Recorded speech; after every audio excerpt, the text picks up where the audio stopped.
Hey fam, what's poppin'? I hope you guys are doing so super well today, staying hydrated, living your best life as well as you can be, of course, and checking in with your friends, your family, your heart, and your mind above all things. Instagram handles. Oh yeah, say all your handles. My name is Janae, and I typically post home decor and lifestyle videos right here on the tube. And today, we're doing none of that. We're doing none of that. Hello, this is my friend Ish. Because in this diary, I just wanted to share where my heart has been in recent weeks, my current struggles, and how I'm choosing growth in the midst of all of it. Mostly to see if you guys can relate in any way, and in the hopes that you'll be able to walk away with just a little hug or some perspective that will help you on your current journey. Most of these clips are from this past week, a time that I will honestly cherish forever. Even though I was low-key falling apart the entire time, it was so special reuniting with my closest friends from back home and my bestest friend, Kiko. North Carolina, represent. Okay, not me about to share the more challenging impacts social media often has on my mind, while I'm about to show you hella clips of some very happy times I just had, all on social media. The irony, the juxtaposition. Hopefully that doesn't make you feel any type of way, because like most people, I don't just whip out my camera during my darker moments. When I'm feeling the most vulnerable, afraid, or alone, my thought is never to vlog about it. So just in case your mind tries to play you while watching this very good times video, know that these are simply clips of moments that I chose to film, moments when I had the energy to pull out the camera. Wait a damn minute. How am I going to just casually give y'all these reminders but not offer the same grace to myself when seeing people online showing highlight reels of their lives? Wow. Wow. I'm gonna let that marinate for just a minute, because I think that's really important for all of us to remember. On our way to a Japanese cafe. Oh, look at our skin. What is that? Melanin poppin'. What did Maya Angelou say? What'd she say? If I was born again, I would want to be black and nothing else. Always, again and again. Stay black.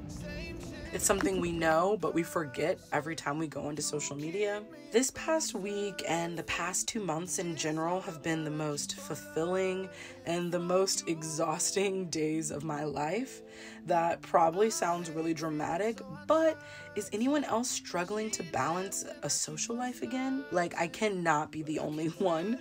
I honestly wouldn't trade any of the memories that have been made for anything, and I'm just so thankful to finally reconnect with the people I love most. I'm also so thankful to be making new friends here in Los Angeles, finally. But that doesn't mean I'm not just as thankful for the rest that comes after. We're gonna try some red bean cake for the first time. Let's look at pancakes.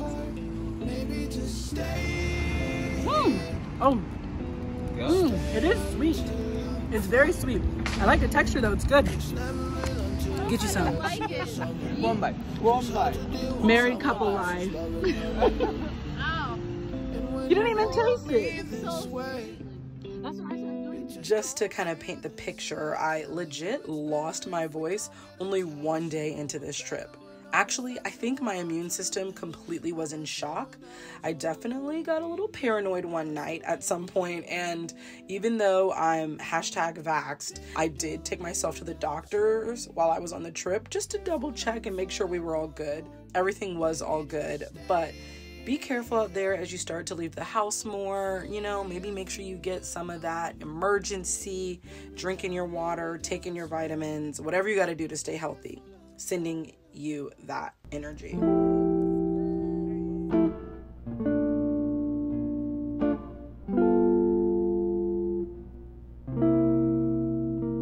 Okay, the craziest thing happened. Kiko and I came to San Francisco literally in 2014, years ago, for a graduation trip with my mom. And we have raved about this meal that we had for years ever since. And it was this really bomb Korean hybrid food truck. And now we just randomly went to a mall, what is this, food court? And look, it's right there. We ended up finding the restaurant and we're just freaking out right now. I cannot wait to eat this. Yes! It's gonna be so good. Literally, we had this, what is that, 8 years ago? 9 years ago? Crazy.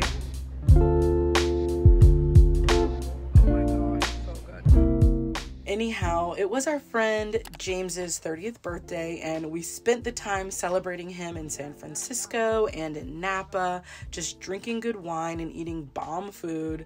And I just remember when our birthdays were just a simple dinner at a small restaurant in our little college town. So this was some serious grown folks business. This trip was something I don't think I imagined would be my reality. But cheers to turning 30.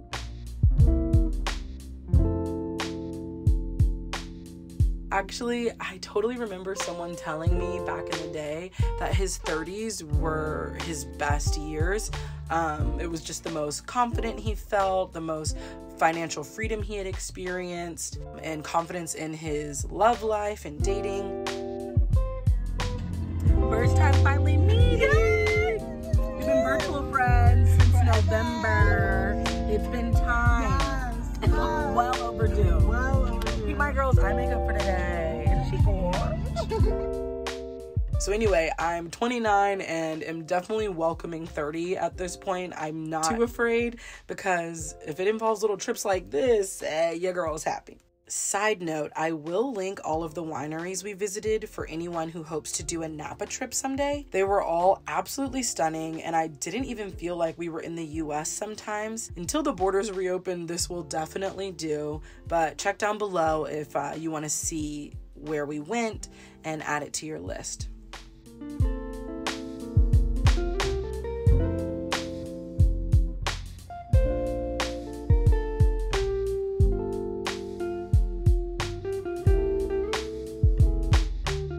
Seasons. I want to take a brief moment and just talk about seasons yet again. If you're new here, we talk about seasons of life quite often, mostly because there is so much peace in knowing that everything in life is ever changing and we get to experience growth along the way, if we so choose to at least.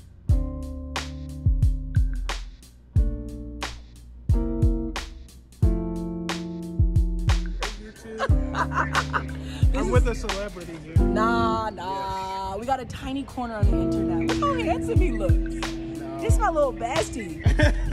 There is also an odd sense of comfort in knowing that no matter what season of life you're in, you are still able to experience a variety of ups and downs.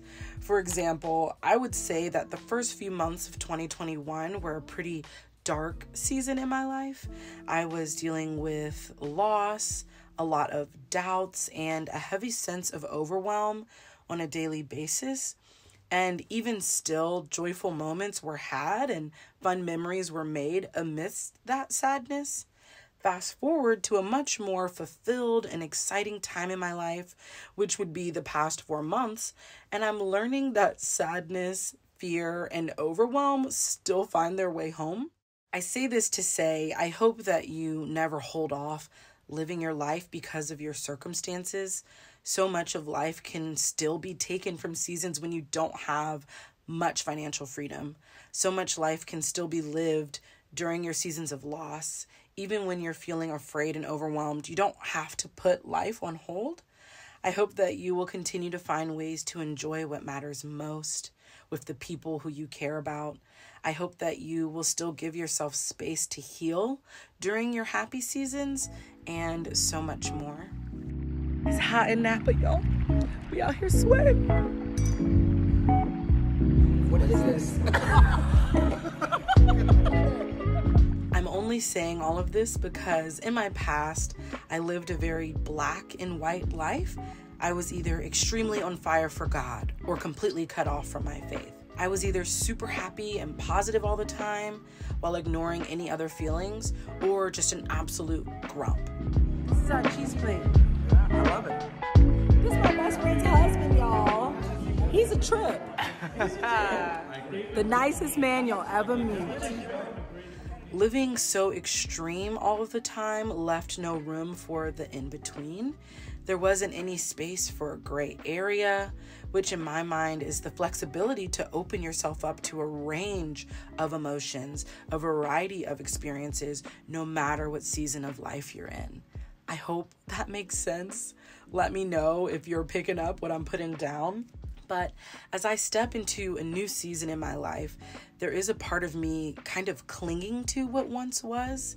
It seems as though my insecurities are the ones doing all of that clinging. This new season involves a lot of unknowns, which is just naturally scary. There was some comfort in my single life. There was some comfort in the days when food was my main source of therapy. There was some comfort in wasting time comparing my life to my peers online. There was comfort in putting my faith on hold. Shit, there was even comfort in waking up every day in 2020 knowing there was literally nowhere to go and nothing to do other than work.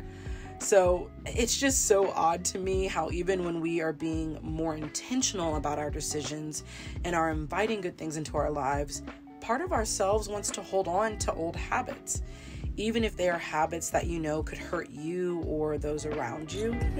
Let me know if you have any insight on why that is down below, or if you ever experienced this. Even though I've been seeing progress in my mindset towards body neutrality, having a more positive relationship with food, I've been seeing progress with my relationship with fitness, and so much more, I still have moments where I just go down a rabbit hole. Out here, drunk as I'll tell myself that I'm looking at certain fitness pages just for workout ideas, but then I'll start to put the body type I'm seeing on a pedestal and the body type I have as less than. I will check out one of my fellow interior design creators and catch up with their work. And then instead of celebrating what they're doing, I'll immediately think that I'm not doing enough or that I'm moving too slow with my design processes. Sometimes I'll catch up with some videos on YouTube and immediately think that I'm not adding enough value to my content for my audience. All of which is just jargon and a waste of mental space. Those feelings are, of course, very valid, and there's nothing wrong with having those insecurities. I think that's very human. When these moments do come, however, what's helped me is to actually take a minute and recognize that the thoughts that are coming through my mind, first of all, they're not true. None of them hold truth.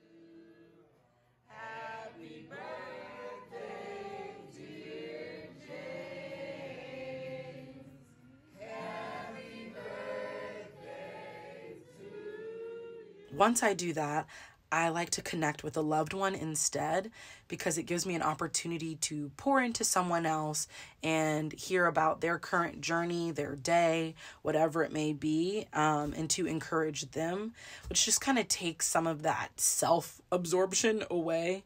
And it also just gives me the energy to get back to my creative work, my hobbies, or something on my to-do list that I really need to get done. So we're at Sausalito, and this is the fish and chips. Oh, and one J got the shrimp. Hey. So if you're ever here, make sure you come to this place.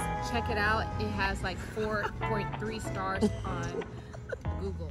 For some reason, whenever I take time to spend with a loved one, even if it's a 20-minute phone call, it really helps give me that energy to get back to what my responsibilities are. No matter whether life feels more like a mountaintop or a valley, both come with their own set of fears and challenges.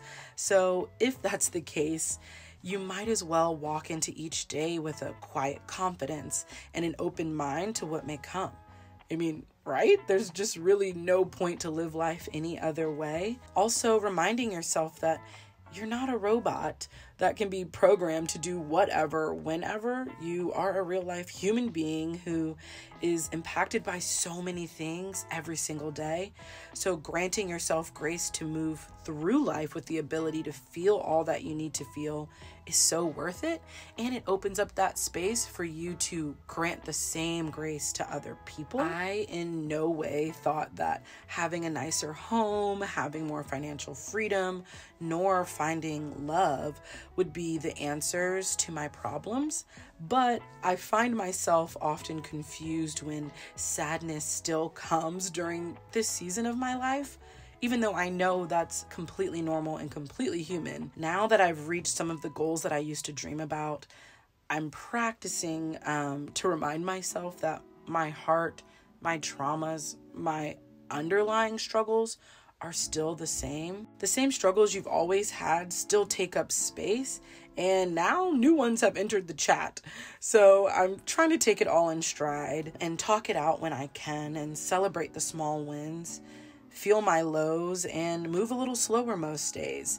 My hope is that you will give yourself the space to do the same. I don't know what season of life you're in or what your journey looks like in this moment, but I just want to encourage you to walk boldly in your experiences and to trust your process, and to know that when you're on an up, other downs will come, and when you're in a down season, ups will come. You know, there are many beautiful days that will be ahead. Yeah, that's pretty much it. And that's just the kind of love letter and hug I wanted to give to you today. I hope that it's received, and yeah, let me know, of course, down below in what ways you could relate. I love connecting with you guys, and I appreciate you sharing your stories here. This community just means the world to me. That's it for this video. If you made it this far, you already know who you are. You know what you is. You the best, you the baddest, and I love you so, so much, and I will see you in the next video. Bye. You ain't nothing but a bad bitch. Hey, you ain't nothing but a bad bitch.